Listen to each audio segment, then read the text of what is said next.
ये भाई देखो एक लाइन करके बाइक वाला पीछे चल गया। हाँ उसका बोला मुझे, उसका बोला।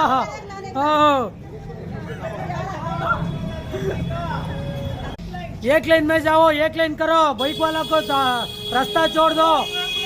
एक लाइन एक लाइन एक लाइन करो, एक लाइन करो, बाइक वाला को रास्ता छोड़ दो, बाइक वाला को रास्ता छोड़ दो।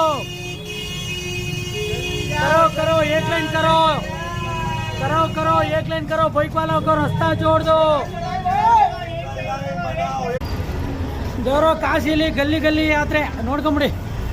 ಏ ರೋಡೇ ಇಲ್ಲ, ಎಷ್ಟು ಚಿಕ್ಕ ಚಿಕ್ಕ ಗಲ್ಲಿ ಘಾಟ್ ಹತ್ರ ಹೋಗಿ ನೋಡಿ. ಈ ಗಲ್ಲಿ ಒಳಗೆ ಫುಲ್ ಎಲ್ಲ ಇದು, ಈ ಗಲ್ಲಿಲೆಲ್ಲ ನಡ್ಕೊಂಡು ಹೋಗ್ಬೇಕು. ಕಾಶಿ ಕಾಶಿ ಕಾಶಿ ಫುಲ್ ಎಕ್ಸ್ಪೀರಿಯನ್ಸ್ ನೋಡ್ಕೊಂಬಿಡಿ. ಹಾಂ ನಮ್ಮ ಸೈಡೆಲ್ಲ 30 ಅಡಿ ಇಲ್ಲ ಅಂದರೆ ಮನೆ ಕಟ್ಟಕ್ಕೆ ಬಿಡಲ್ಲ. ಇಲ್ಲಿ ಬರೀ ನೋಡಿ 30 ಅಡಿ ರೋಡಿಲ್ಲ ಮನೆ ಕಟ್ಟಕ್ಕೆ ಬಿಡೋಲ್ಲ ನಮ್ಮ ಸೈಡು. ಇಲ್ಲಿ ಬರೀ 3 ಅಡಿ ಗಲ್ಲಿಲಿ ಫುಲ್ಲು ಮನೆಗಳು ಕಟ್ಕೊಂಡ್ಬಿಟ್ಟವ್ರೆ. ಅದೇ ನಮ್ಮ ಇವರು PWD ಡಿಪಾರ್ಟ್ಮೆಂಟ್ ಅವ್ರು ಪರ್ಮಿಷನೇ ಕೊಡೋಲ್ಲ ಮನೆ ಕಟ್ಟಕ್ಕೆ 30 ಅಡಿ ರೋಡ್ ಬಿಡಲಿಲ್ಲ ಅಂತಂದರೆ. ಇಲ್ಲಿ ನೋಡಿ ಫುಲ್ಲು ಗಲ್ಲಿ ಗಲ್ಲಿಲಿ 4 ಕಡೆ ಗ್ಯಾಪ್ ಇಟ್ಟು ಕಟ್ಕೊಂಡ್ಬಿಟ್ಟವ್ರೆ. ಆ 4 ಕಡೆಲಿ ಬೈಕೂ ಬರ್ತವೆ, ಕಾರೂ ಬರ್ತವೆ. ಹಾಂ ನೋಡಿ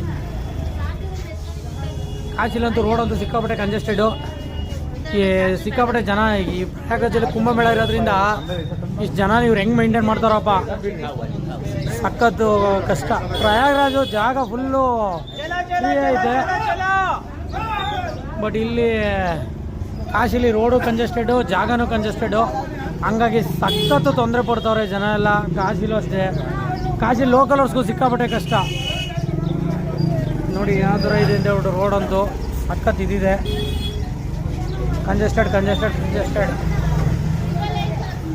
ಲೋಕಲ್ ರೈಡ್ಸ್ಗೂ ತುಂಬ ತೊಂದರೆ ಆಗ್ತಾಯಿದೆ.